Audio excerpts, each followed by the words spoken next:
I just came back from Antarctica in the very rough Drake Passage. It is the stormiest seas of the world, and it was a rough journey getting down.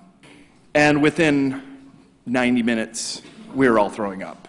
Take a picture of that painting of the iceberg that used to be right outside of the station. This is it today.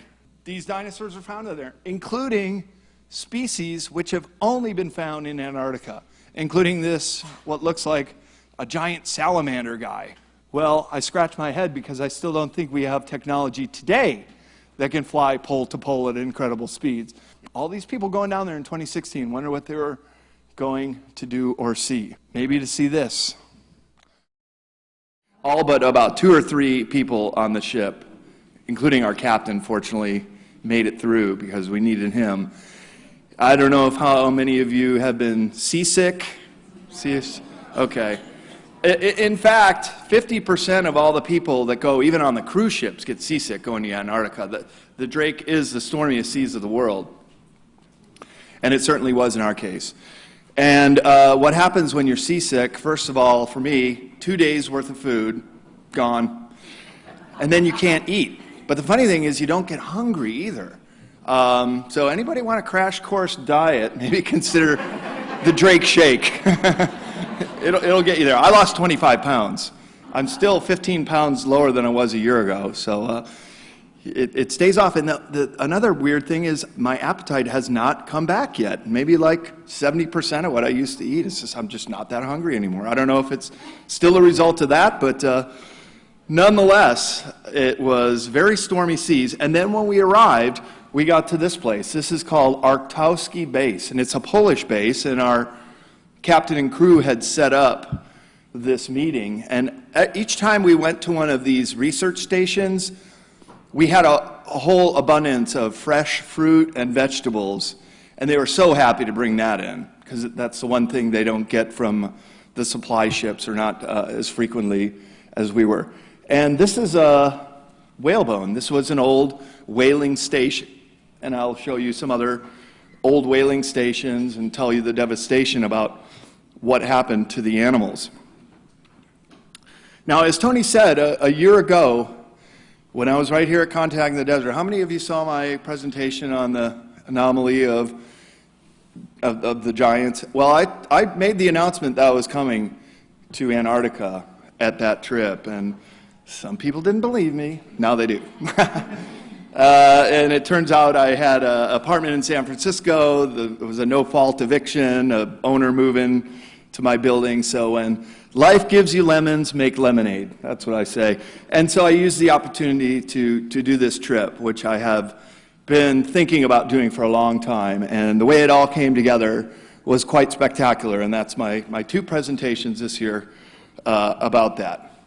Now, concerning these anomalies, as Tony said, I was going down to research the 3-mile craft in the ice, perhaps several. I was going down there to investigate antediluvian civilizations, including pyramids that may be sticking up through the ice, as well as any reports of UFO ET activity. For the most part, I was unsuccessful getting any real information, but there were a few things I did learn, and there are some deep mysteries down there. So the way I'm going to do this presentation, I'm going to tell you about some established science, which is also very interesting, things that the scientists are working on at these research stations, and also what is speculated, those topics I just mentioned. There's a saying that there are things we know now that once we didn't know. There are things we don't know now that we will learn one day. And are there things we don't know that maybe we will never know? And that's the enigma of Antarctica. It is truly one of the most curious, inhospitable, and unworldly-like places in the world. On the left is the recently completed reference elevation model of Antarctica. This shows you the elevation. Antarctica is the tallest elevation continent in the world because of 2 and up to 3 miles of ice over the polar plateau. And that's mainly in the East Antarctica side. And this is a good time to give everybody a little geography lesson. Keep in mind, Antarctica is the 5th largest continent in the world. It's larger than Europe. It's twice the size of Australia. It's 1.5 times larger than the US, or the lower 48 plus Canada combined. So I'll tell you, the distances are incredibly vast. So to do a real in-depth investigation of this continent would, A, take a lot of resources, because it's not cheap to go down there, nor traveling all these long distances. And also, to find this stuff is very much hidden. And I'll show you how absolutely there are massive chambers under the ice. And again, we're talking about 2 or 3 miles deep ice. On the right here is a new map that just came out from NASA.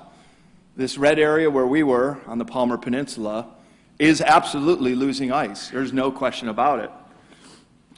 Some of the station chiefs that we talked to, one guy in particular in the Palmer base, he's been going there for over 20 years, and he said, you used to be able to see the mountains on Anvers Island, but the whole ice shelf is just dropping. And now you can see the mountains from Palmer Station. Penguins are changing their migration patterns.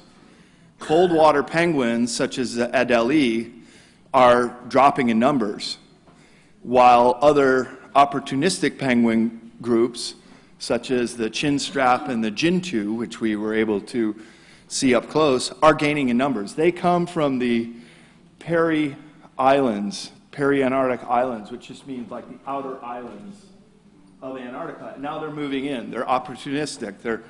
They're stealing the food.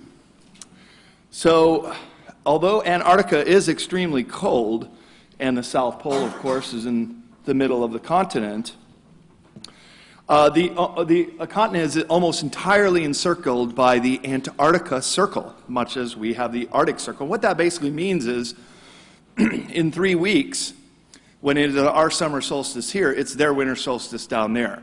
So everything below the Antarctic Circle is pitch black, 24 hours of daylight.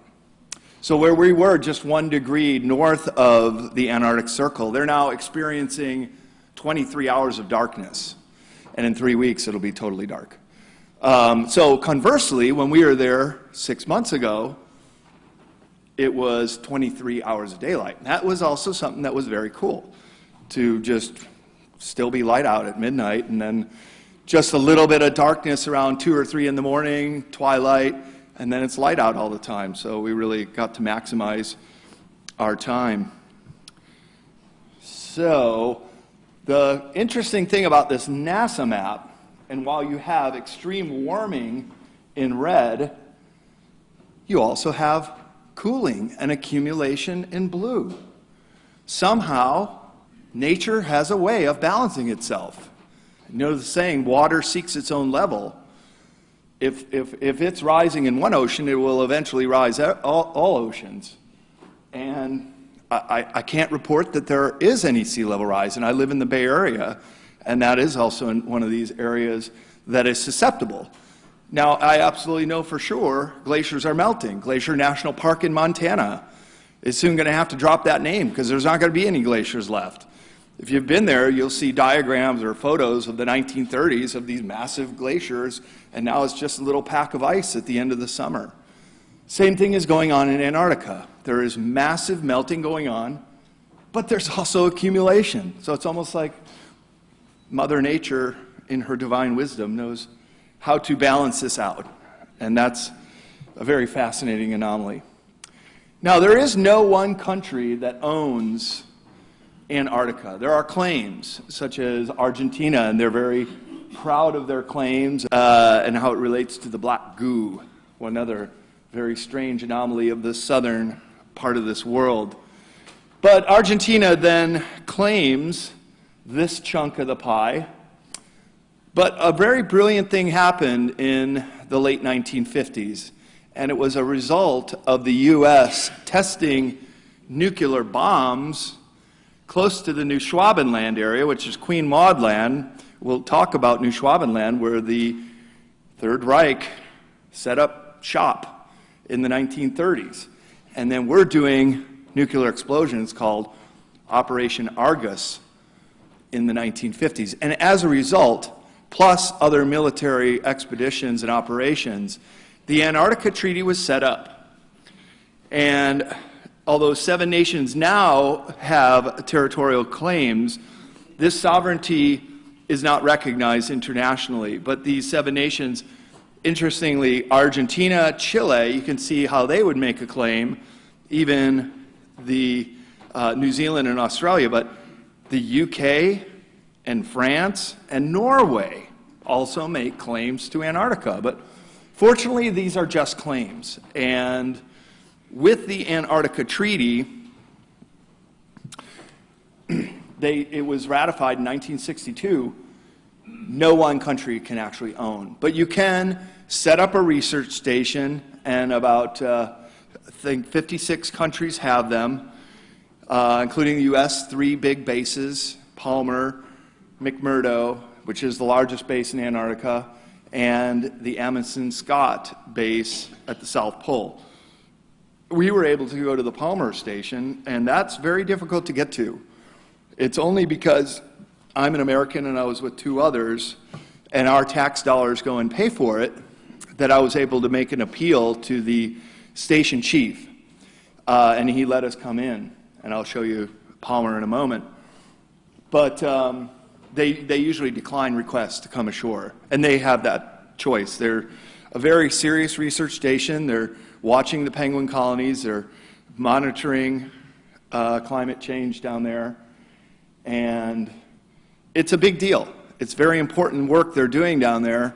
And it's only a skeleton crew of people right now at all the stations. Some of them are seasonal and close entirely.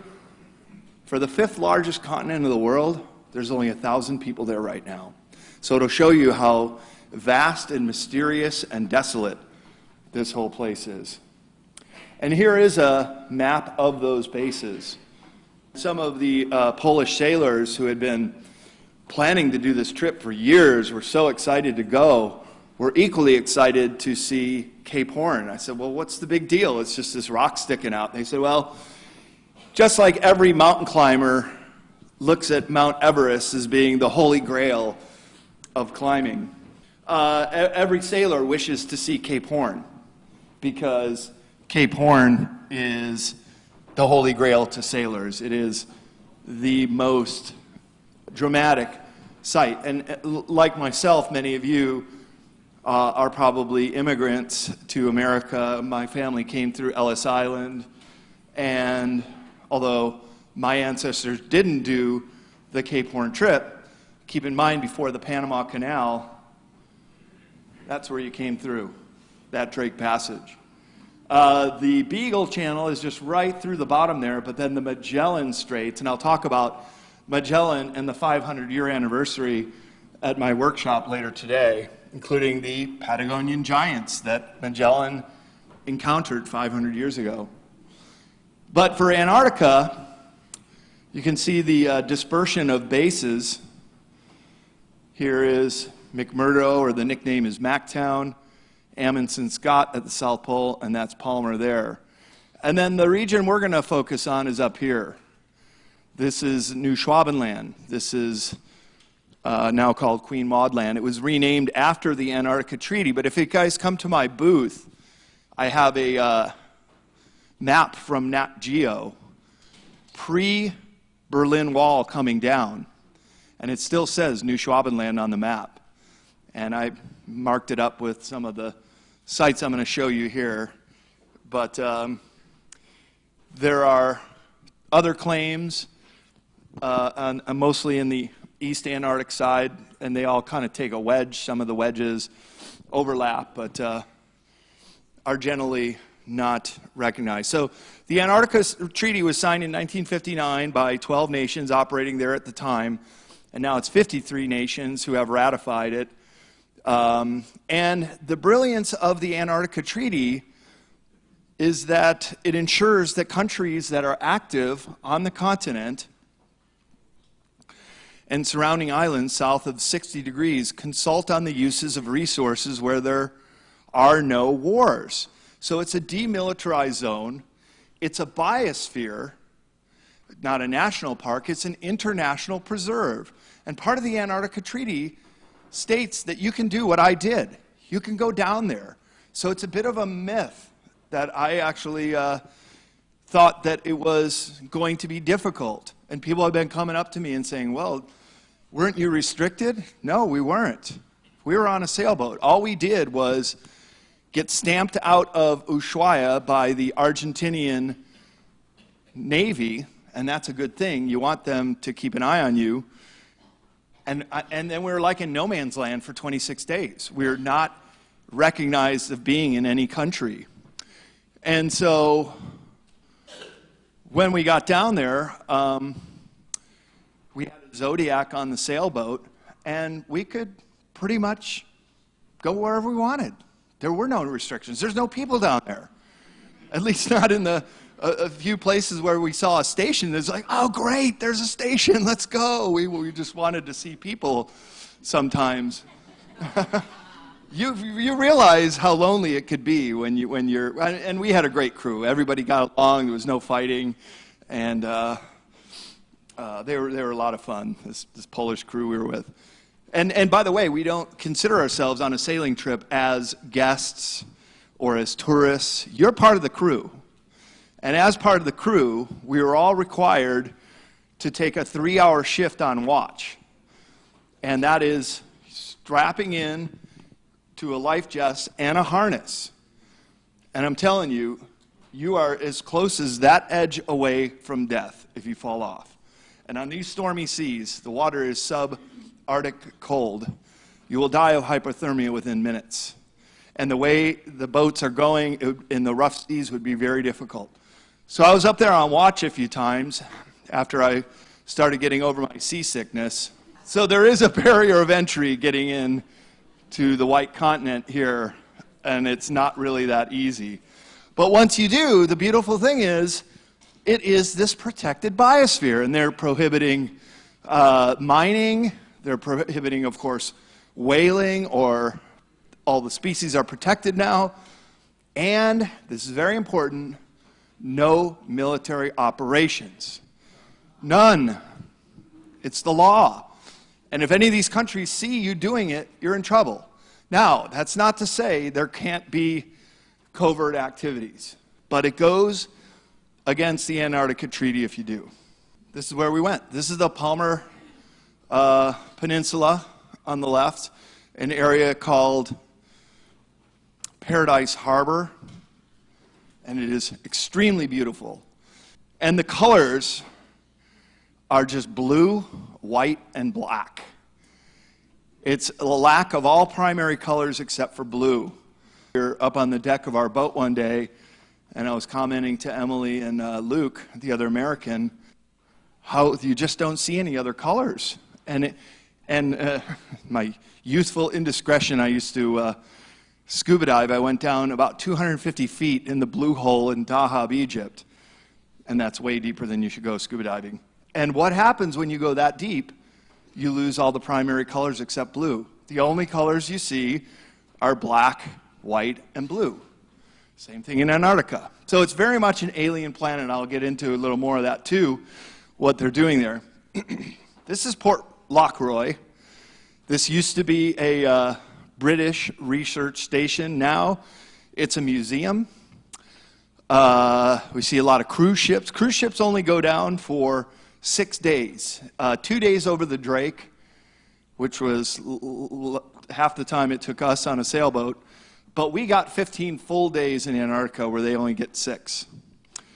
And this is called the Lemire Channel. It's only about 1 kilometer wide and 15 kilometers long. They call it the Kodak Gap because so many people take pictures when they go down there.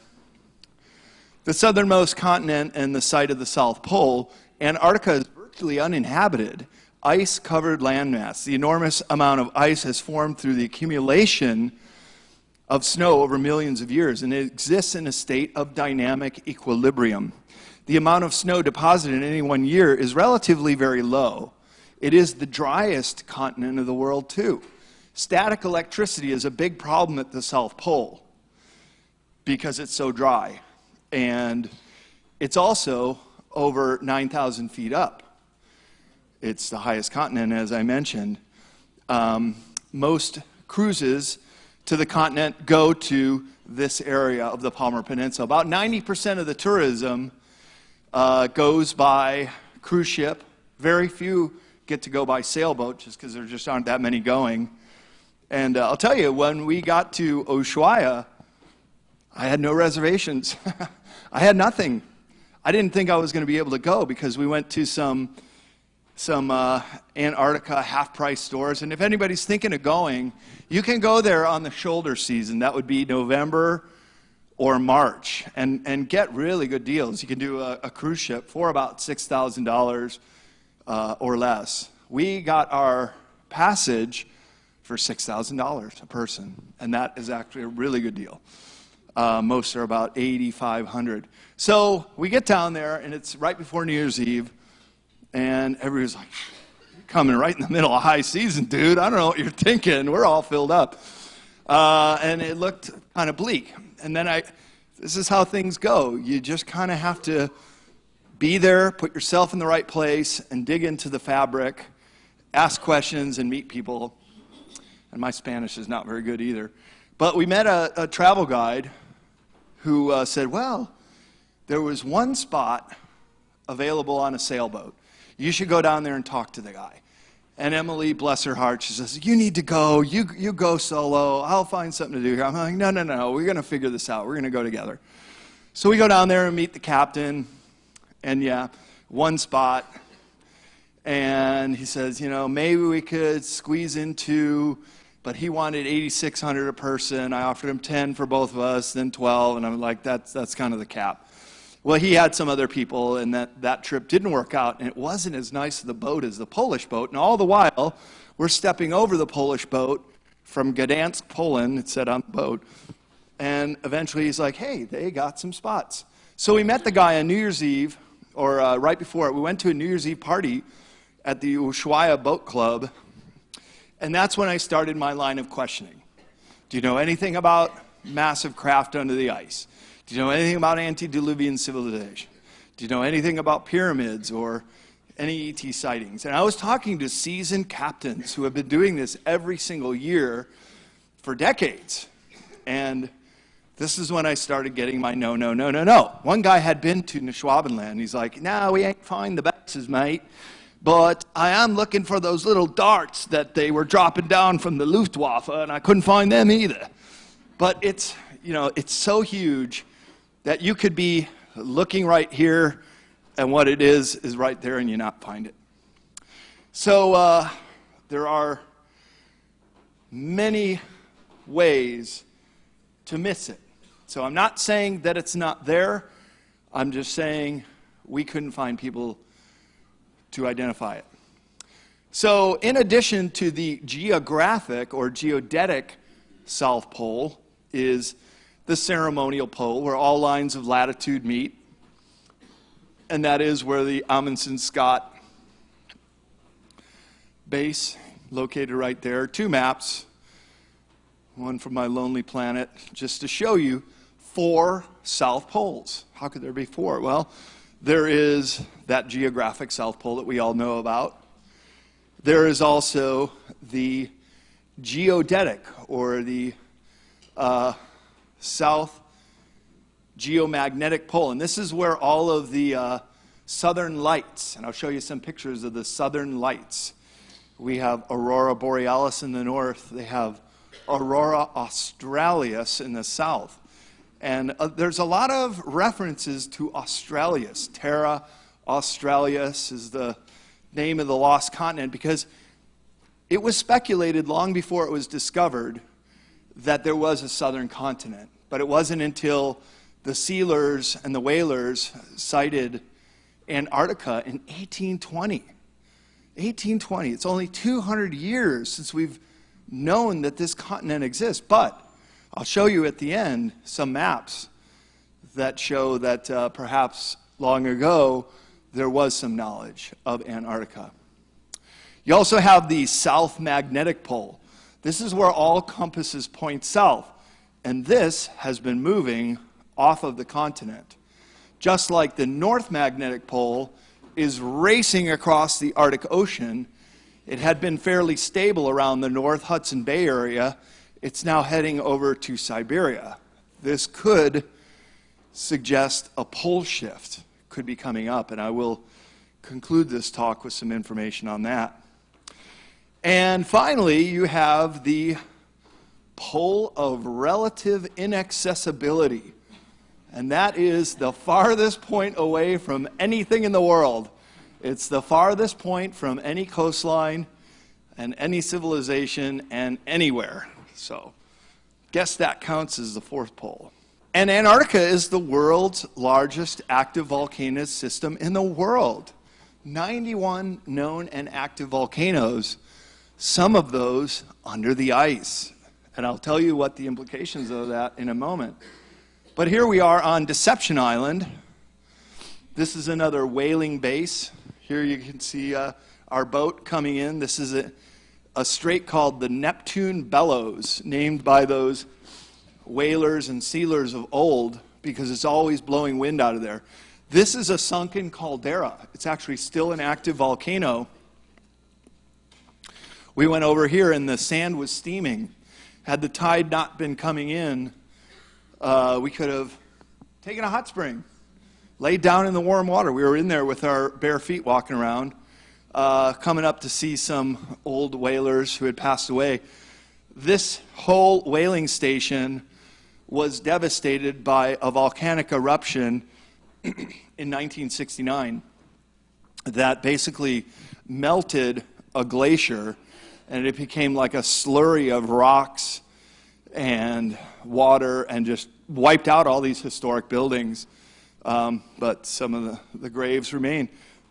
This is actually an open casket grave still. I mean, things are so preserved. You still see the old rusty cans of food on the shelf and names that people who lived there many centuries ago. But beneath the icy exterior of Antarctica is a dynamic continental geologic plate.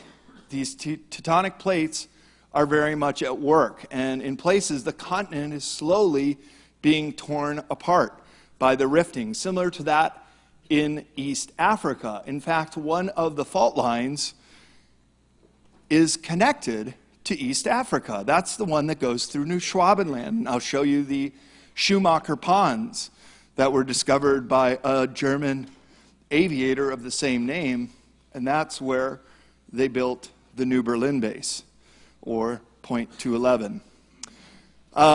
Most of the rifting takes place along the Trans-Antarctic Mountains, but there is a stratovolcano not far from McMurdo Station called Mount Erebus, which contains a permanent convecting lake of molten magma at 1,000 degrees Celsius, just a lake of lava in this volcano. It is truly the land of fire and ice.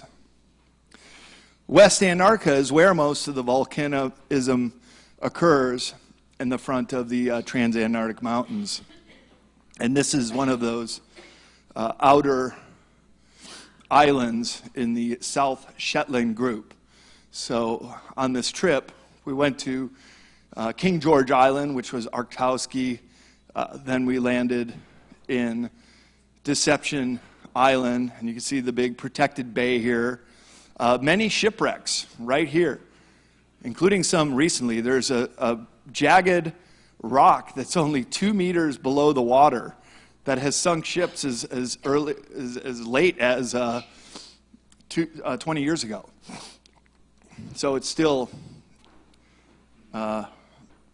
vexes sailors coming here. All right, they come from outer space. Antarctica is one of the most otherworldly places on Earth. It also turns out to be the best place to look for rocks from outer space.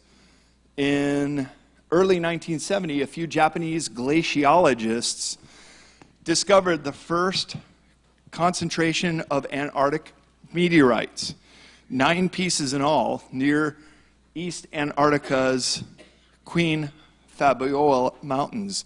The discovery has evolved into a collection of nearly 50,000 specimens today. Our only current and continuous source of macroscopic extraterrestrial materials. Almost all the meteorites found come from Antarctica, and this is the concentration of sites where they find them. And the reason why you see so many located right here is because this is where the Transantarctic mountain range is. So just like all glaciers of the world, they are slowly moving, and when they get to the Transantarctic mountains, it's like they got to make their way through a gap, and then the meteorites are then concentrated in the gap and deposited at these sites. If the plan is to find objects that fall from the sky, then almost any rock found in East Antarctica has to fall there. Some are concentrated in places where the retreating glaciers have to squeeze through those narrow gaps. And that's where every season these glaciologists will come to look. And the season is only November to May. You can't be looking for meteorites in pitch black darkness. But then when they come around the next year, this is what they'll find. That new meteorites have come, and yeah, that's what they look like if you were to find one. And if you were part of the team, they treat these as specimens. So they're wearing gloves, they put them in airtight bags, and they send them off to the Houston Space Center because they are they don't know what they contain. In a meteorite NASA retrieved from the La Paz ice field in Antarctica, researchers have uncovered a grain of stardust that formed before even our sun had come into existence. What's more, the grain of material sheds insight into how solar systems like ours are formed. This is really exciting research these people are doing down there, and braving very cold conditions to do it.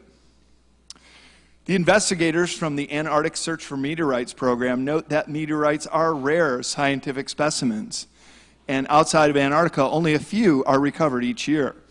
With the exception of a few lunar samples, meteorites are the only rock that continually occur, and you can see why. The whole continent is covered in over 99% of ice, so it's like a big white tableau, so anything that drops down there will be very obviously a meteorite. And of course they test them to find out. Well, here's the most famous one of all. Do you guys remember when a meteorite was found with life from Mars? A few decades ago, that was like the big deal, this soft disclosure. They're giving us little tidbits. Oh, we're finding life from Mars. Well, this is it. This is the ALH 84001 meteorite.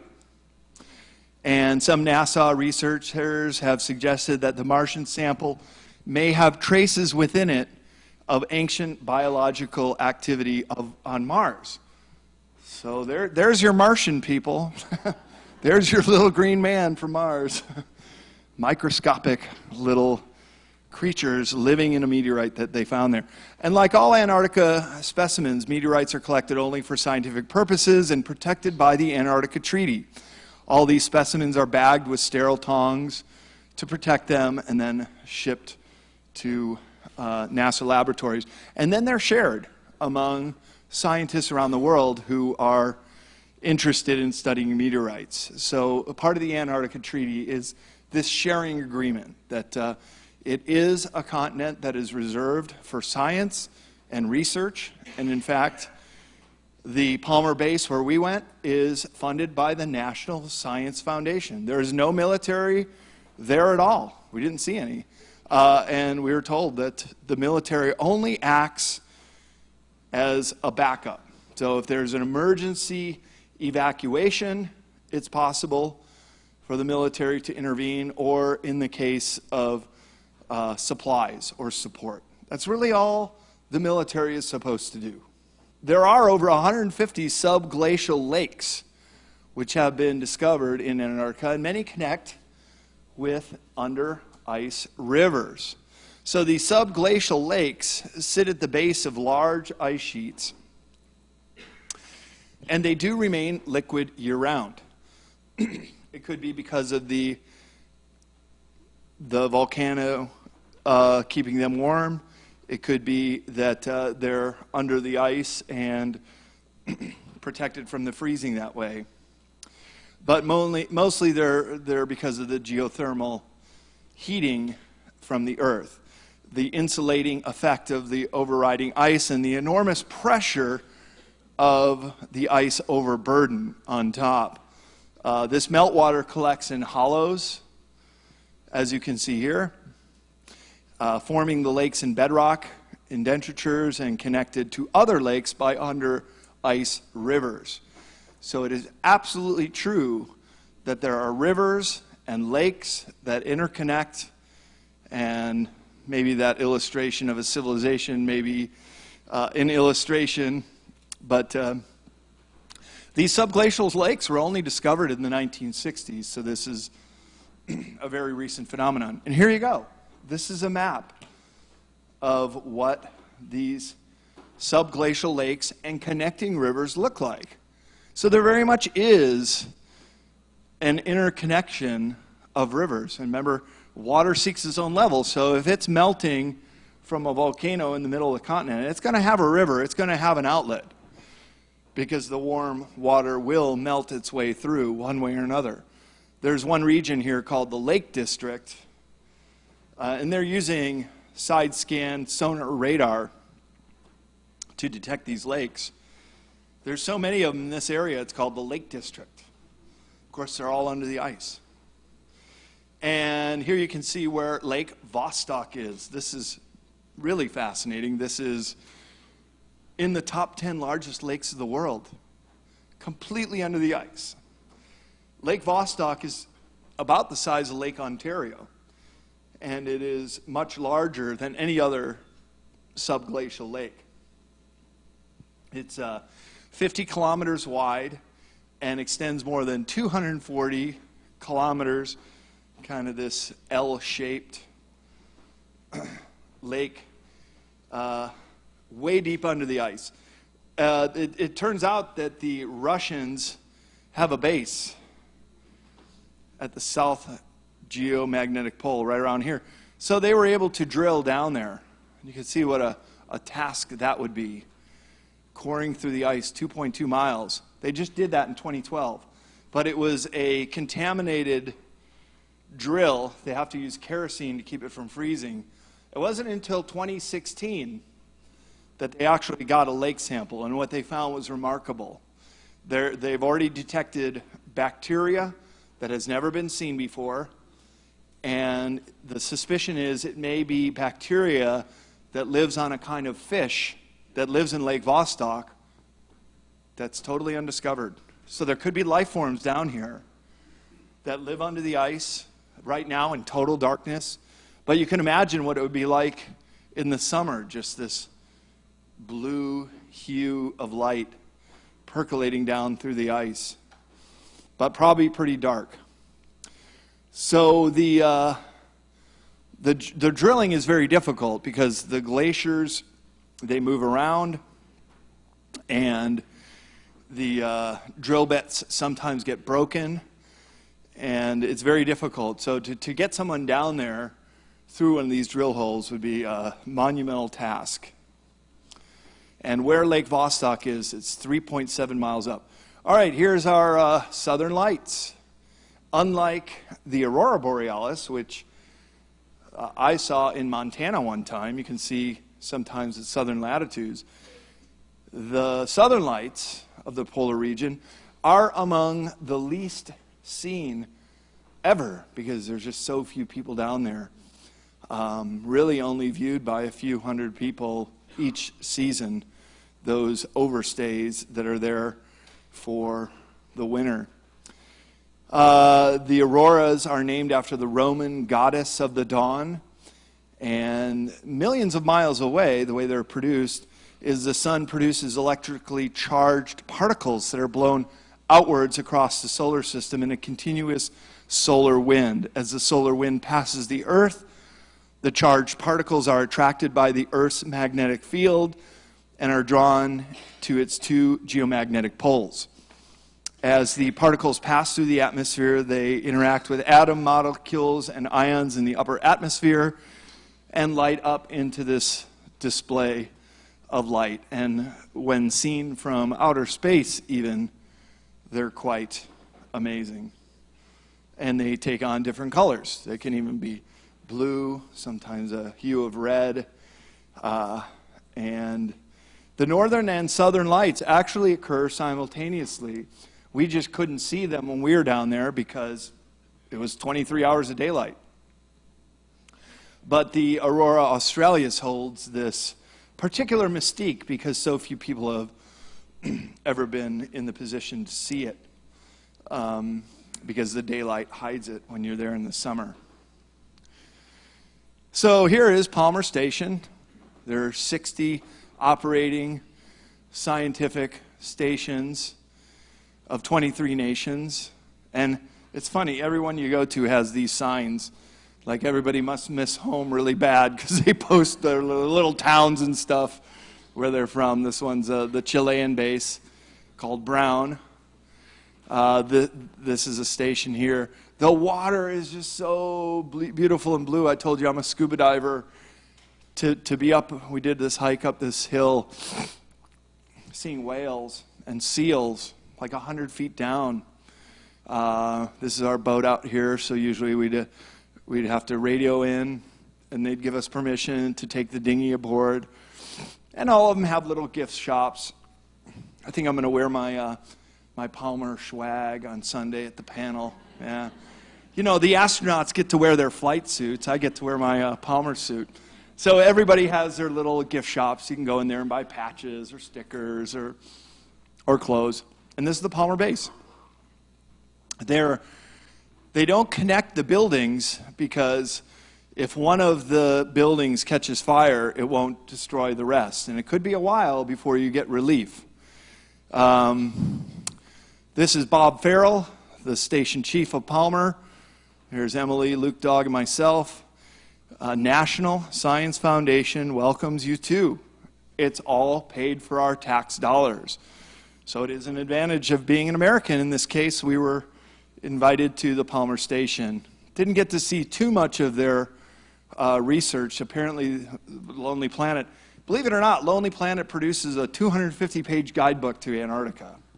Who'd have thought? But hey, I read that twice on this trip. Got a lot of my notes from it too. And they have these huge aquariums here. It was saying, he didn't let us see them, unfortunately, but all of the sea life. One of the boats that left port the day we did from Ushuaia, another Polish vessel called the Selma, we were on the Chief One, they were all scuba divers. Boy, was I jealous to do that. One day they let us come aboard their boat, and they were showing us some videos and photos. I'll tell you, it is as colorful and full of life in Antarctica as any coral reef in the world. I would have never thought that. But they showed us the pictures. It's just amazing.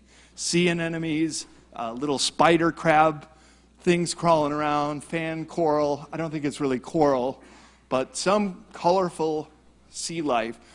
And because it is one of the cleanest oceans of the world and so prolific with life, it's just an upwelling of krill and other sea life, that the Southern Ocean is the 5th ocean in the world, by the way, is the most pristine ocean in the world. Another reason why the Antarctica Treaty is so very important.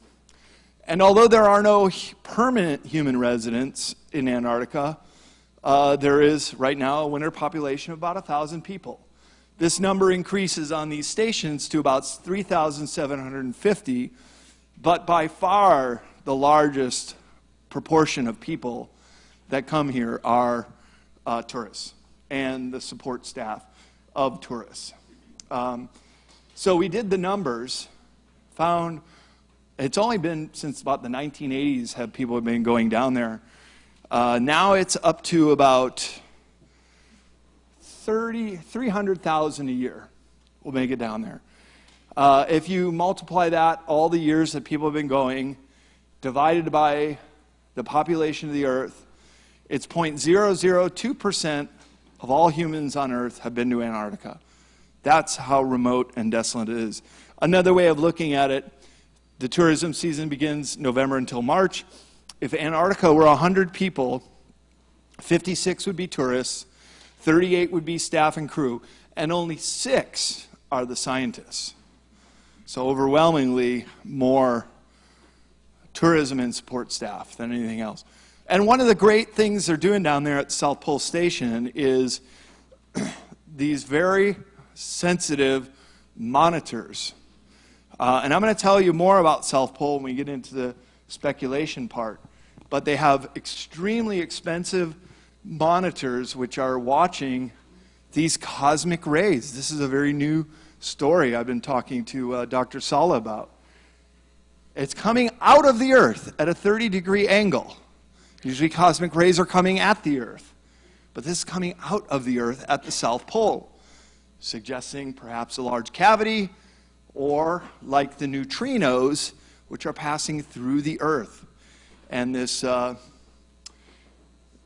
equipment called the ice cube is highly sensitive and detects these things. And it's quite baffling to scientists, even still, why this is happening.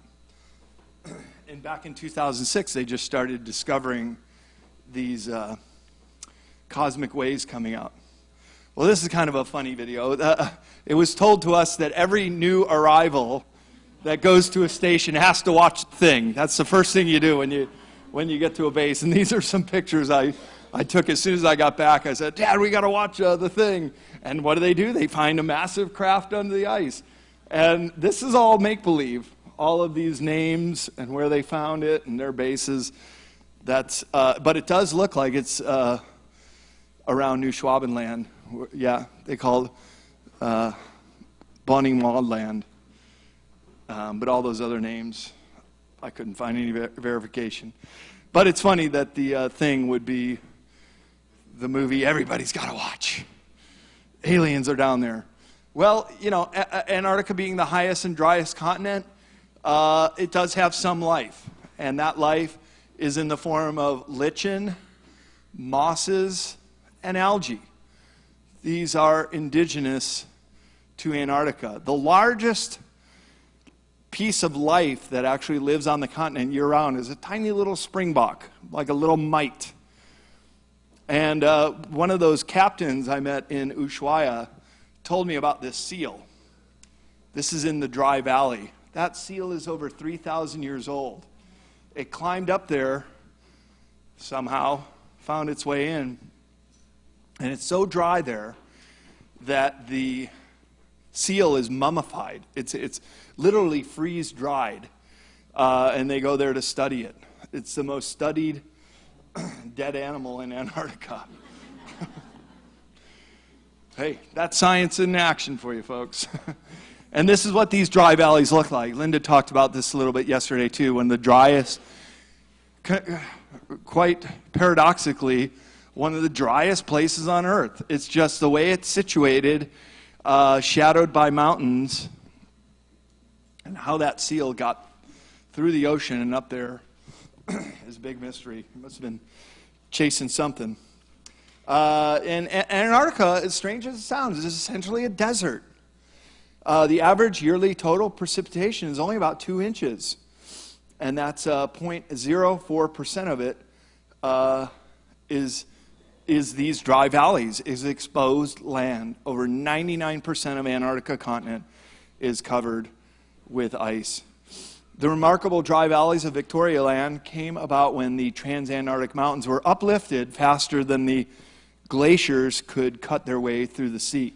The glaciers were trapped behind the mountains, and then the dry winds kept the precipitation from going there.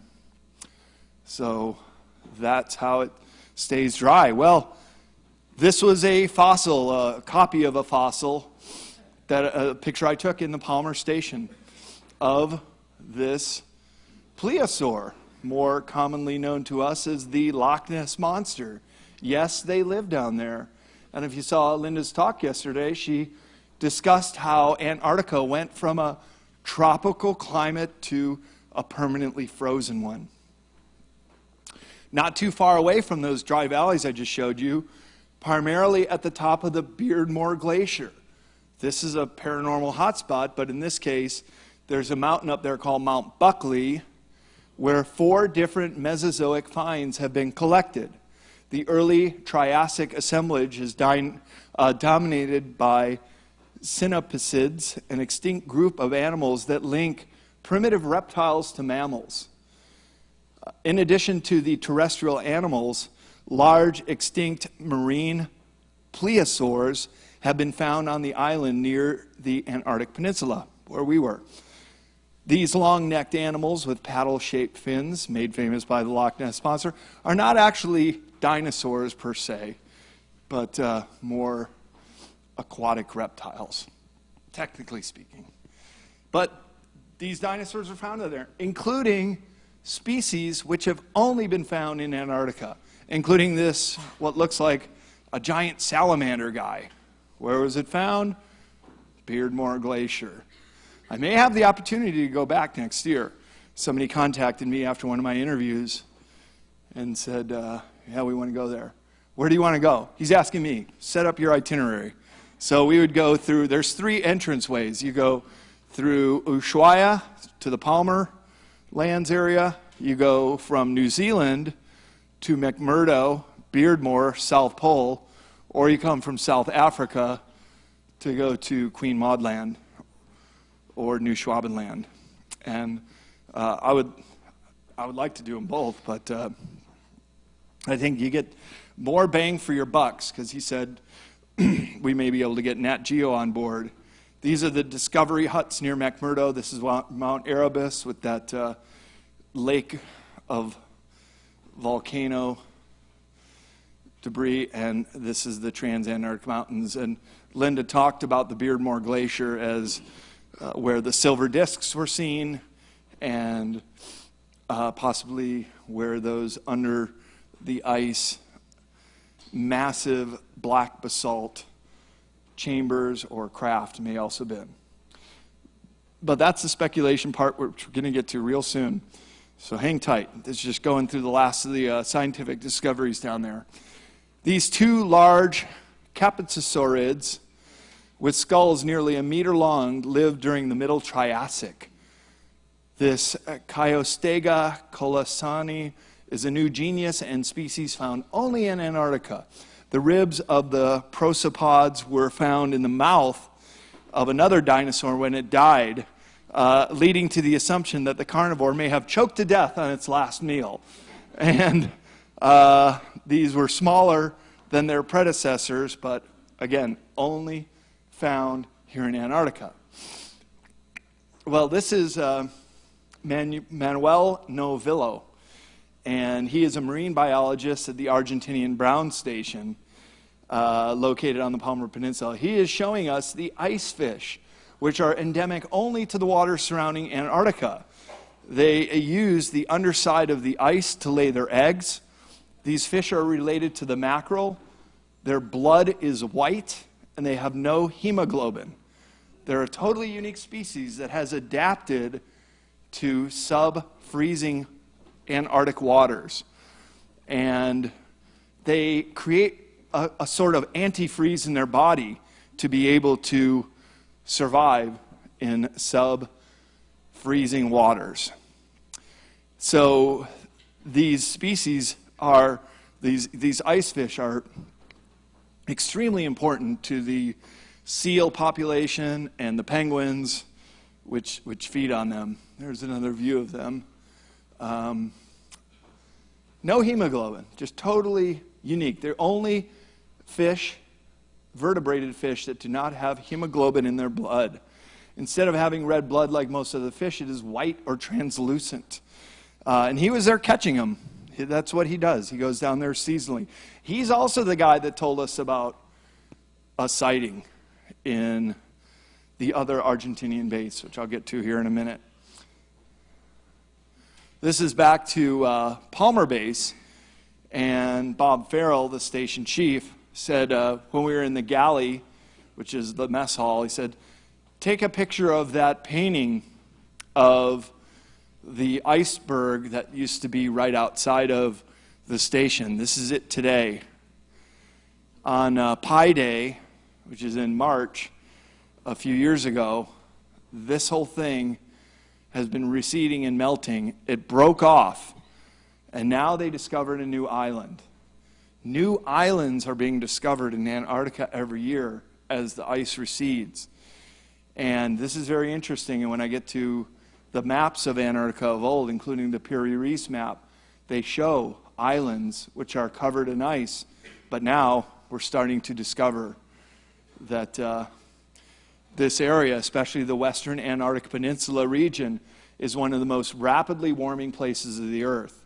And even though the average wintertime temperature in the Palmer area has risen more than 6 degrees in the last 5 years, it's still very cold. This has resulted in a decrease in the sea ice extent, which has caused the glaciers to recede. And this is that view of the mountains on Anvers Island that you used to not be able to see. But this whole shelf is just dropping. And that painting, by the way, that painting was just painted in the 1980s. Well, here's some of these penguin colonies. And like I said, they have no fear of humans. Here's me with my iPhone going like this close to them. And the mother's like, what's this thing in my way? Get out of my way. I want to look at my friends over there. They have no fear of you whatsoever. It's really amazing. But the effects of the climate change are certainly also affecting the certain colonies, which are cold water penguins, the Adelie, but the Chinstap and Gentoo, as I mentioned, are increasing in numbers. Well, if you love history like I do, one of the most dramatic stories happened a little over 100 years ago, and that was the race to the South Pole. Scott, pictured on the right here, had tried it once before. Shackleton tried to get to the South Pole. And by the way, they both went up the Beardmore Glacier. That was the route they took from McMurdo Sound up to the South Pole. But Amundsen, on the left there, a Norwegian, like myself, he did a different route from the Bay of Whales, and it was a shorter route. It was more direct. They had not done it before, but he got there just 35 days before Scott. Now, Amundsen had been practicing in the North Pole using sled dogs, and every one of the members of his crew got back safe and sound. Where all 5 of those British explorers perished on the ice. They ran out of food, and they died very painful, slow, freezing cold deaths. And because it is so difficult to get anything in or off of the Ross ice shelf, when they were found the next season, they were just buried in the ice. Their bodies are still in the Ross ice shelf and eventually will be discharged as the ice makes its way out. Real sad story, but part of the reason the Scott expedition failed is they were carrying fossils from Mount Buckley to bring back, and they were so weighted down and not using dogs, they just died of exhaustion as well as exposure. So Amundsen made it there at 3 p.m. on December 14th, 1911, and 35 days later, Scott got there. This is a picture taken at the South Pole. You can kind of see the sunken look in their eyes and their faces like, oh man, you're kidding me. The Norwegian flag was flying, and Amundsen even left a note for Scott, which they found when they perished later, so they knew for sure that Amundsen had been there first. Okay, into the speculation. Now we may remember this slide from yesterday. This was from Brian S. And I've listened to Linda's interviews with him, and I was actually at Contact in the Desert in 2016 as a speaker. I didn't meet him. But everything that I've learned about Brian S. does check out. Like the logistics, the routes, the time, the mountains, the things he describes as seeing. And one of the most amazing things he talks about to Linda is this hole in the ice, this massive South Pole hole. And he puts it right here. This is Brian S.'s handwriting and his description of what happened. They were coming from McMurdo, South Pole. They had to go to the Davis station. They were ordered to fly all the way around it because there is a no-fly zone. I absolutely confirmed that there is a no-fly zone and on the one side of the South Pole there. Right after I got back from my trip in middle of March, I was invited to be on Beyond Belief with George Norrie, and we're sitting between takes of the set, and I'm describing the no-fly zone, and George says, "Why do they even need a no-fly zone? Nobody goes there. Why do you even have to have that?" He's absolutely right. Nobody goes there. Why do you need to have that? You don't. You don't. Nobody's going there, especially not now. So that is a big enigma and very suggestive. So what Brian S. says, it's a massive hole.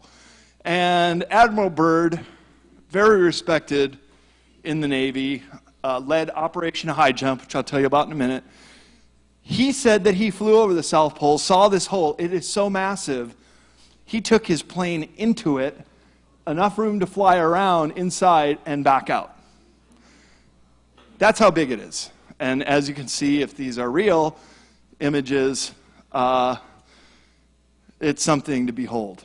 And the South Pole, being as high elevation as it is, would have a lot of ice below it. So if there is that hole that goes down to the continental level. By the way, the continent of Antarctica is one of the oldest sheets of land in the world, over 3 billion years old, whereas the West Antarctica side is a relative newcomer, only 700 million. And I'll show you, it may be that Antarctica is actually 2 continents. So, here is New Schwabenland. This is an actual map of the mountains. And many of these mountains, Mullig, Hoffmann, Seeberg, all have German names. These are the Schumacher Ponds. They're multicolored, much like Yellowstone has all those colored bacteria. The Schumacher Ponds are the same way. And they're warm water ponds. And the pilot Schumacher himself did some experiments with water, found that the water was much warmer at the bottom of the lake, and these lakes never freeze. This area also has, like the dry valleys, an area where no ice accumulates. They call these spots oases.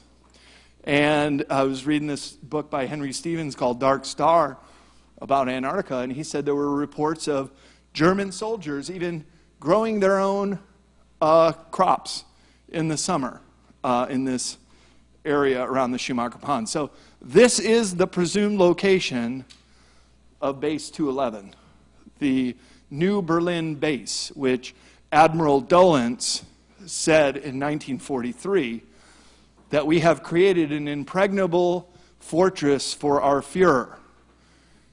And it's quite possible that Hitler survived the war. I'm going to talk about this in my workshop called The Mysteries of South America and tell you about some areas that I found in South America that reported Hitler being alive, as well as where U-boats came up after the war. Over 100 U-boats in the Wolf convoy, the Führer's convoy, the largest U-boats, which may have shepherded out all of the craft that was being worked on in Germany at the Skoda Works, which is now Czech Republic. The Allies and the Russians, they didn't find any of the craft. Could be that they went right here to those mountains, this protected area. This is where Operation High Jump was coming. In the winter, our winter, their summer, 1946, 1947, for a 6-month expedition led by our Admiral Byrd that was repelled after 2 months. And Admiral Byrd, he may have been a little more outspoken than he should have been, because when he was coming back through Chile, he spoke to a reporter, and he said that we may be confronting an enemy that can fly pole to pole at incredible speeds. Well, I scratch my head because I still don't think we have technology today that can fly pole to pole at incredible speeds. So what he may have encountered, and after the Soviet Union broke up, an incredible amount of research came into the field. If you showed up in Moscow with a suitcase of $100 bills, you could buy autopsy videos of aliens, you could buy videos of crashed discs, and now a lot of these are online, you can go see them, and a lot of information that the Russians knew about this New Berlin base came out. And there's a really great documentary, you have to read the subtitles, but they said that some of the information that came out was that Operation High Jump was confronted with craft that came out of the water that could not be shot down and that had some kind of laser that sliced one of our destroyers called the USS Murdoch in half, just as a show of force. They did not take out any other ship, just this one, just to say, this is what's going to happen if you try to nuke us. And that was their biggest fear. And that may have been what Operation Argus was all about. And the flyover of Washington, D.C., the famous crafts, most researchers would agree that those were craft that came out of Antarctica. Those were human-made, backwards engineered craft. And I get into this in my future esoteric book, which I have out at my table, including maps of Antarctica. And this was the expedition, New Schwabenland. And this specially designed badge or emblem of the Deutsche Antarctic Expedition, 3839, the swastika and oak leaves clearly reveal Thule Society paternity. So there was an occult reason for the Nazis to go down there in the late 1930s, plus to provide this impregnable fortress for our Fuhrer. And Admiral Dolenz, by the way, he took over in the last years when Hitler supposedly committed suicide. He was the one who surrendered to the Allies. He surrendered on behalf of Germany. The Third Reich has never surrendered. A lot of people don't know that. And so what I'm going to talk about in my workshop, and I hope some of you come to that, is that this Third Reich became a third power, the Fourth Reich, as some call it. So this is another blow-up of that map. And I found something before my trip. Okay, first of all, this is the Belgrano 2 base. This is where that marine biologist said that some of his Antarctica compatriots had seen a sighting, and that's very close to the New Schwabenland area. But these are the German bases, West Germany. They never left, people. They never left. You'll see on my map from Nat Geo, which is pre-Cold War, that says New Schwabenland, the German bases are on there. They never left. This one is very interesting, Conan. This is a seasonal base. And what I'm going to show you now is what I found when I plugged in the GPS coordinates for this strange thing. In 2013, if you go on the Wayback Machine on Google Earth, you'll see this thing. What the heck is that? Something under the ice, an airstrip, what looks like snowmobile tracks, some trails, maybe even some people walking around it. And now this is what you'll find today. This is a blow-up of this thing. So if there is a craft under the ice, the coordinates are exactly where the German Conan base is. That's pretty interesting. So if there is anything under the ice, this is where it is. And any of you good students want to write down the GPS coordinates, you get an extra credit, little star on your paper when I check your work. So this Antarctic expedition to this area may also have been because they found something there under the ice. And also, all around Antarctica, as I was looking for disks under the ice, you can find them. You can find some of these strange anomalies that look very much like some kind of disk. And those are coordinates again. Because the polar plateau and much of the continent remain unexplored, Google Earth has been invaluable in looking deep into the fabric of Antarctica to spot these anomalies, including what could be dish-shaped craft. And now you have what could be pyramids. And I've located 3 areas of pyramids. I started talking to an expedition group. They have an office in Punta Arenas, Chile, which I set up an appointment after Antarctica and went and had a meeting there. And I started to talk to one of the logistic coordinators. And he actually says he recognizes this one. They fly over this all the time. And this is Mount Epperle. He says it's called a Nunatak, which is just an attractive mountain that sticks out from the ice. And I said, well, have you climbed it?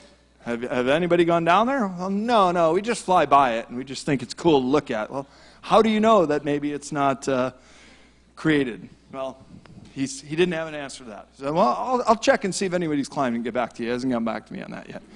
A couple other areas. This is the one in the Shackleton Range. They're very close to the water. I took this picture in one of the research stations. I could not find it, but it's supposed to be around here. And then there's other ones that are more down towards the New Zealand side. One area that was very interesting, you may have remembered about 2 years ago, Strava, it's this workout app. I got it on my cell phone. You go on a jog or a long bike ride. It'll GPS and show you the route and time and calories burned, this or that. Well, they had a big data dump about 2 years ago. And the only thing the media picked up on was, oh, now our soldiers who go jogging outside of the base in Kandahar are going to get shot at by terrorists. They didn't talk about all the places in Antarctica where possibly people are going. Now, I do know that this airstrip up here is used by this Antarctica logistics group. And when I went to Punta Arenas, they even gave me a map of Union Glacier. But they only kind of camp out here where all the Strava formations, and that was the places where people were walking around and around and around, could be something under the ice. You can't see anything on Google Earth. And that airstrip is about 3 miles away. So they would have to take snowmobiles, and they do have them there. They have like a little temporary base, but they would have to make an effort to go to this spot. And I asked him about it, and he said, no, we don't. The person, maybe they didn't want to tell me, but we don't go outside of our airstrip little jumping point. Here on Union Glacier, this is where you would go from South America to the Union Glacier on the Palmer Peninsula, and then jumping point out to the South Pole. Or if you're a mountain climber, Vinson Massif is the tallest mountain in Antarctica. You could win a bar bet this way, people. This is good information to have. What's the tallest mountain in Antarctica? Vinson Massif. So a lot of people are doing all 7 continents, climbing all mountains on all 7 continents. And of course, you got to go to Antarctica to do that one. And it's on the Palmer Peninsula. So they use this base to go out there. And then we get all these elites going down there in around the 2016 time frame.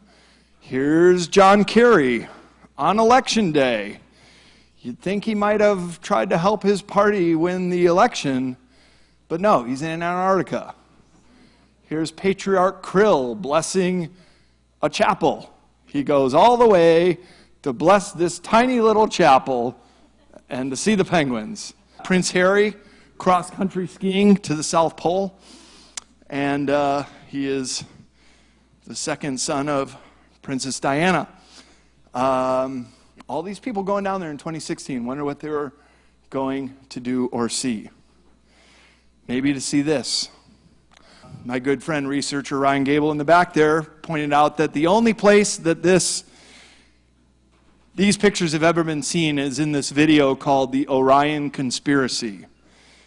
And I rewatched it again, and I did see that there were things that I know now are incorrect. Some photos I know have been faked, and there is some information. For example, I showed you the slides of Deception Island. They call it Deceptions Island. So there's like little nuances in that video.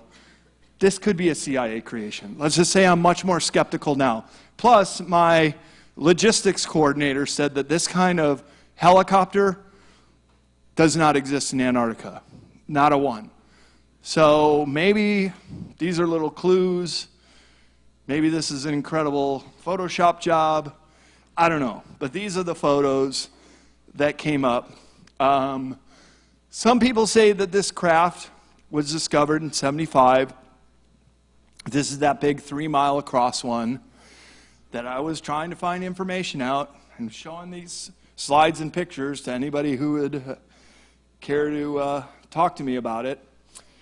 And with the receding ice, maybe it is opening up more and more.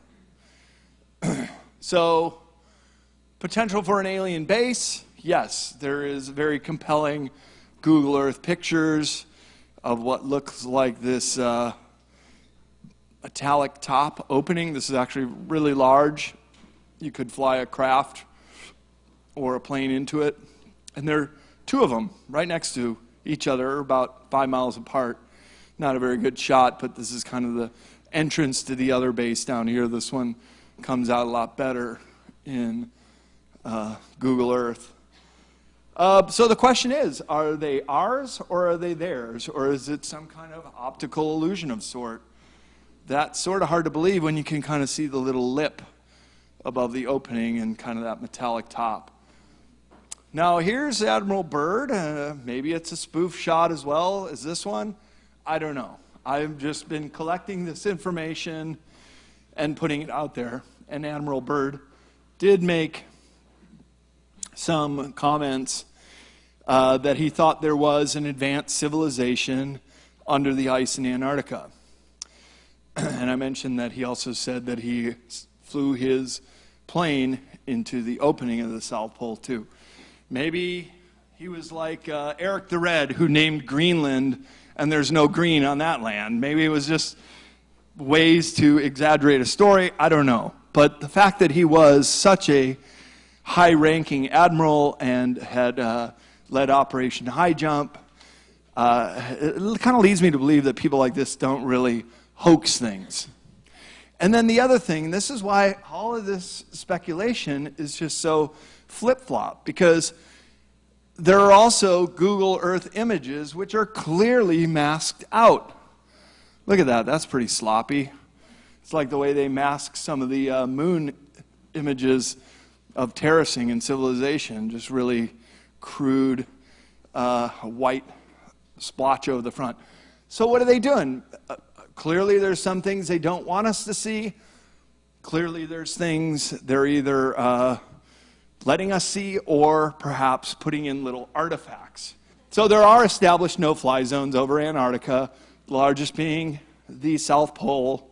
So if you went there, you wouldn't see anything with Google Earth. And there are other reported huge holes in the ice that are also classified as no-fly zones.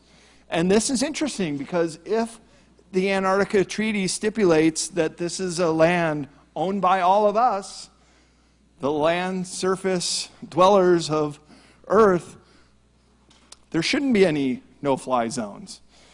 And as George Norrie pointed out, who flies there in the winter anyways? Well, these are some other interesting ones. Are these artifacts, or these could be real? Look, nature does not create perfect right angles. These look very much like the step pyramids of Saqqara. And nature doesn't really do anything in these kind of perfect right angles. Some GPS coordinates, if you want to look at those, you can zoom right in, use your phone right now, and check them out. In 2012, a satellite image took the picture of this mysterious oval shape on the left in one of the most remote regions of Antarctica. It is over 400 feet across, appears with too many perfect geometric shapes to be random natural formations, but appears to have been crafted by an intelligent people. The right image appears to be step pyramids and or the plan of a square city. Again, Mother Nature does not create in perfect right angles. And as Linda pointed out yesterday, Antarctica was once part of the big, massive continent called Pangaea, or Gondwana land. And this is the overlap of species. Some found in other continents that it was once connected to, others completely unique to Antarctica. And as I mentioned, both Ernest Shackleton and Captain Robert Scott found coal beds and plant fossils on their early explorations of the transantarctic mountains, clearly indicating that Antarctica was not always covered in ice. Since then, much more fossil evidence of pre-glacial periods have been uncovered, including petrified wood, sometimes in places as long as 20 meters long, and fossil pollen. But fossils of animals are much less common. These fossils provide evidence of the convections between the parts of these ancient worlds. And here is the Antarctic mountains where most of the volcanoes are, including Mount Erebus down here. Antarctica, including New Schwabenland, this is where the Schumacher Ponds are, and right up the mid-Atlantic ridge. And this is from a book produced in German and translated. You can see all the names are the German spellings of things. So they knew about these fault lines and the geothermal features. This is a picture I took in San Julian. I'm going to talk about this in my workshop. Magellan Strait, this is really what it looks like. But from the ancient Greeks until the Age of Discovery, the southern continent was postulated. It's actually the only continent, unlike any other continent, that was believed to exist long before it was actually discovered. The ancient Greeks, beginning with Pythagoras, proposed the earth to be round. Aristotle refined the idea, suggesting that the symmetry of a sphere demanded that the Earth's northern region should be balanced by a southern region. Without it, the top-heavy globe might tumble over. The idea of earthly balance gave rise to the name we give it today, the southern continent, or Antarctos, opposite of Arctos. And Arctos is a constellation in the northern hemisphere that the Greeks identified the Arctic region. So Antarctica literally means the opposite of Arctos, and that's where it got its name. And so for a long time, including during the time of Magellan, they thought it connected. They thought that Magellan just kind of got lucky and found a way through from the Atlantic to the Pacific, and that Terra del Fuego had connected to this southern island. Now here's a map of that Piri Reis map I was telling you about, where all these other islands are detected. Now this particular comparison thinks they could be the Falklands or Cape Horn. It looks to me like this part of South America connects, like Magellan thought, to a southern continent, and these would be islands off of the coast of Antarctica covered in ice. Now, how could Piri Reis have known this in 1519? Well, Piri Reis himself said that he used the map of Columbus and the source maps dating from the time of Alexander the Great. Some of the islands off Antarctica depicted on the map were not even discovered until the early 20th century. This famous Piri Reis map of 1519, as it corresponds to the coastline of the Caribbean, South America, and possibly Antarctica when it was free of ice. This is called the Bache map, and it's also from the 18th century.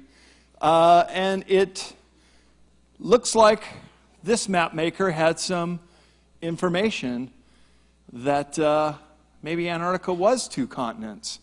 Maybe there was a water passage between the two. Look, at this time, they had not even figured out Tasmania or the coastline of Australia, but he's very confident knowing the confines of Antarctica. And here's what Antarctica looks like today. Indeed, if there was no ice on it, it would be two continents. This eastern Antarctica, one of the old land masses of the world, there's an island down here where they have found rocks 3.84 billion years old. This continent has been around forever. And western Antarctica here is only 700 million years old. It has broken off from South America. That's why the mountains are so jagged and dramatic, and why East Antarctica is relatively flat and completely covered in the ice. So amazingly, there are two main water corridors under the ice in Antarctica that nearly connect. First recorded landing was by sealers in February of 1821. So it's less than 200 years old. Have we known about this? And where their first sighting was very close to where Emily and I sailed to up here in the Palmer Peninsula. And here's another map. This one is from 1531 called the Phineas map of Terra Australis, incognita, the unknown land of Terra Australis. Of course, Australia finally got the naming rights, but here is the big blob, and there's the Magellan Straits, where they thought it just connected to the whole thing. But look at this. It almost perfectly overlays the way the ice sheet is over Antarctica. And Corey Goode has spoken much about what might also be under the ice, an antediluvian civilization. I could not find anyone who knew about this or any of the digs. But this big discovery that he says they've been going down there every season and pulling out these woolly mammoths. Here you can see some megalithic architecture. I wish this was a photo. This is all I have to go on. So this is why it's in the speculation part of it. But this could be what the Illuminati Disneyland was, why all the elites were going down there. Maybe they were checking out an archaeological dig. Advances in technology have allowed ice-penetrating radar to discover those subglacial lakes that I showed you, and also the possibility of finding other things down there, and including what Corey Goode calls these pre-Adamite giants. You guys think I'm tall. These guys would be up on the ceiling. Really big. And this is some other information that Corey Goode's come out with. At least 5 under-the-ice facilities run by an interplanetary corporate conglomeration. And this is where he puts them. One of them on the Palmer Peninsula. Another, this is close to the Union Glacier and Vinson Massif. That's close to New Schwabenland, actually very close to the Belgrano 2 base. This one out on the Ross Ice Shelf, and another one close to McMurdo. And he says this is what they look like. Under the ice, geothermal formations, factories, and things they're working on. And he thinks it's a corporate-run secret space program based out of Antarctica. And here is the Falkland Islands. Way up here, that's the southern tip. Falklands are there. These are the South Sandwich Islands, and here's southern Thule. This is one of the most remote islands in the world. Like Antarctica, it's frozen most of the year, and this is completely uninhabited. These peri-Antarctic volcanic islands are very difficult to make a landing except by helicopter. Sea landings on these 11 seldomly visited islands are very rare, although it can be done. This is what South Thule Island looks like. Pulled that off of Google Earth. The area in question that we're going to talk about is right down here. This is a map from Wikipedia showing the Falkland Wars was actually a two-part war. We almost always hear about what happened on the Falklands, but another contingent was coming down here to the South Shetlands and the South Sandwich Islands. So this was in 1982. I remember as a kid getting news stories every day in school of the ships coming down there. And they had another goal in mind, and that was this South Thule Island. This is a picture from British military showing this ship where the actual surrender treaty took place right off of South Thule Island. This tiny little research station. Well, what could have been going on there? This is another picture of that research station, which the British just destroyed, just blew it up, just got rid of it. There's nothing there now. It was called the Corbetta Uruguay Station on southern Thule, and they were said to be studying something in a cave. And although Britain claimed sovereignty, the Argentinians had set up a base here and were working out of here, really bothering no one until the Falkland Wars. There's another view of it.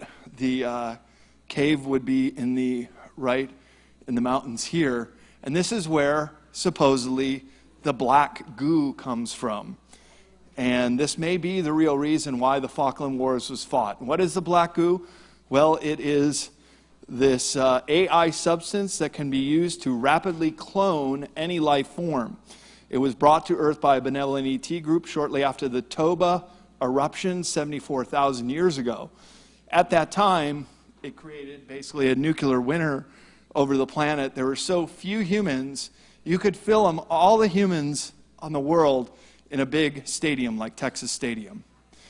That's how few humans there were. So the idea was that we were very susceptible to a takeover. So the black goo was brought to Earth and stored in South Thule Island so it could be frozen.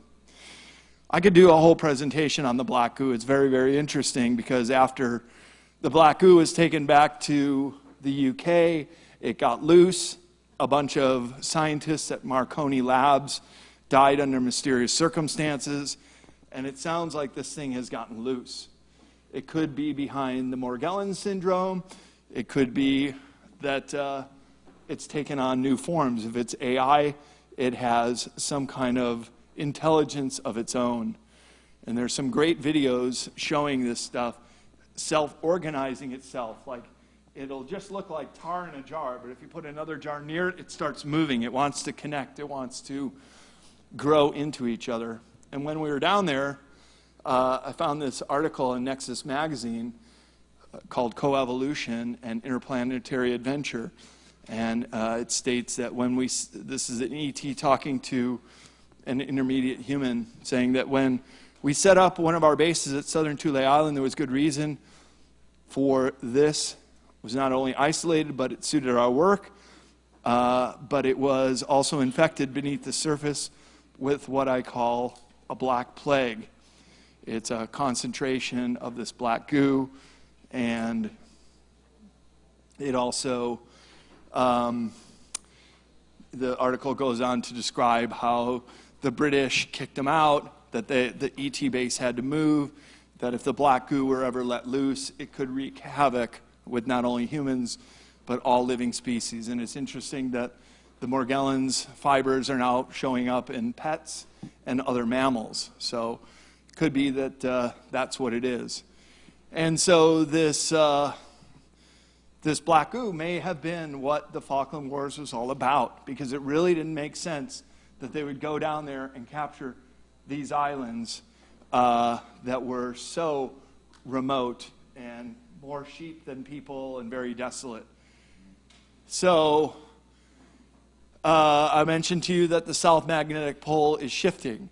If it were to shift, our new North Pole could be right over North America, and the new South Pole could be just below Australia, in which case Antarctica would start melting, and in which case we would have a lot more mysteries in Antarctica solved. And I just want to end you with this little video that I made on our boat. Under these amazingly beautiful, majestic mountains. Oh, wow.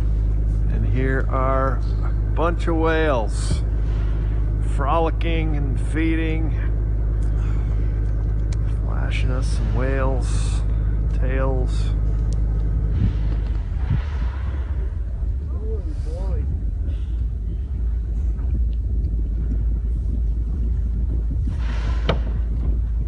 Wow.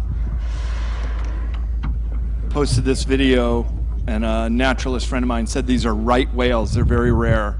They were almost hunted to extinction. Woo!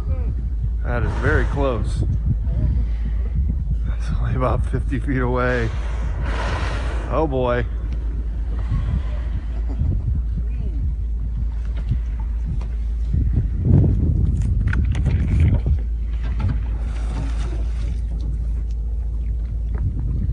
Oh man!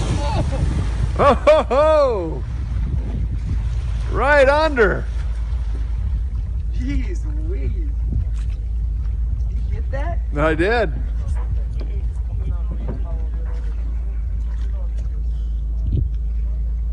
Where'd they go? That's the weird feeling.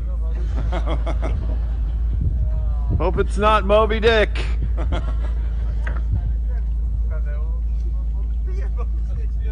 Amazing. See, at the very end, he blows up some bubbles like he was Just swimming amazing. down underneath us, checking us out. And that is Antarctica. Thank you very much, people.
take a picture of that painting of the iceberg that used to be right outside of the station. This is it today.